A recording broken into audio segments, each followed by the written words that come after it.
जब दुनिया अंधकार में डूबी थी और धरती पर काली ताकतों का राज था, उसी दौर में एक गरीब मछुआरे की कहानी शुरू हुई। उसे 2 वक्त की रोटी भी नसीब नहीं होती थी। तभी उसका सामना एक ऐसे भयानक श्राप से होने वाला था जो सदियों से कैद था और जिसे अंधकार की काली दुनिया में भुला दिया गया था। एक सुबह भूख से बेहाल मछुआरा पास के बहते एक दरिया पर गया। उस दिन उसने जाल डाला तो जाल भारी लगा, पर जब बाहर निकाला तो उसमें एक गधे की लाश थी और उसका जाल भी फट गया। दूसरी बार जाल डाला तो केवल मिट्टी और कीचड़ निकला। तीसरी बार में कंकड़, पत्थर और फलों की गुठलियां मिली। वह निराश होकर रोने लगा। उसने आसमान की ओर नजर उठाई और विनती की, ऐ परवरदिगार, आज 3 बार कोशिश कर चुका हूँ पर कुछ हाथ नहीं आया। ये आखिरी बार है, मुझ पर रहमत कर। चौथी बार जाल डाला तो फिर वह भारी लगा। इस बार उसमें पीतल की एक बंद गागर निकली।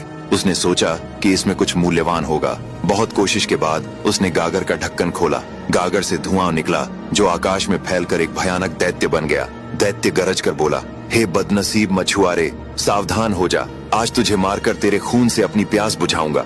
इतना सुनकर मछुआरा घबरा कर बोला, तुम कौन हो और मैंने ऐसा क्या गुनाह किया है जो तुम मुझे मारना चाहते हो? दैत्य ने कहा, अब ध्यान से सुन, मैं जिन्हों का सरदार था। एक बार मैंने अपने मालिक से बगावत कर दी थी। इससे नाराज होकर उन्होंने मुझे इस गागर में कैद कर दिया। कई सालों तक मैं रोता रहा और ऊपर वाले से रहम की भीख मांगता रहा कि किसी तरह आजाद हो जाऊं। मैंने प्रतिज्ञा की थी कि जो मुझे आजाद करेगा उसे पहले मैं धन दूंगा, फिर खजाने और फिर राजपाट दूंगा। पर जब 10,000 साल बीत गए और कोई नहीं आया तो मैंने क्रोध में ठान लिया कि अब जो भी मुझे इस गागर से निकालेगा उसे मैं अपने हाथों से मारकर उसका खून पी जाऊंगा। मछुआरा घबरा गया और बोला, मैंने तुम्हें मुक्त किया और तुम मुझे ही मारना चाहते हो? दैत्य बोला, हाँ, पर तुझे यह चुनने का अधिकार है कि तू कैसे मरना चाहता है। मैं तेरी यह इच्छा जरूर पूरी करूंगा। यह सुनकर मछुआरा भय और आश्चर्य से रोने लगा।